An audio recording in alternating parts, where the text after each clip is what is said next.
সাবধানে থাকিও নারী পর্দার আড়ালে, সাবধানে থাকিও মা বোন পর্দার আড়ালে। শোনো নারী কোরআনের বাণী, যেও না গো পর্দা ছাড়ি।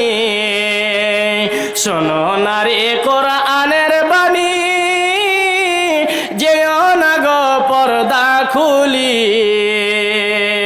সুপারিশ করবেন না নবী দায়ুস হইলে, সুপারিশ করবেন না নবী দায়ুস হইলে। সাবধানে থাকিও নারী পর্দার আড়ালে, সাবধানে থাকিও নারী পর্দার আড়ালে। আসসালামু আলাইকুম ওয়া রাহমাতুল্লাহি ওয়া বারাকাতুহু। ওয়া আলাইকুম আসসালাম ওয়া রাহমাতুল্লাহি ওয়া বারাকাতুহু। আমরা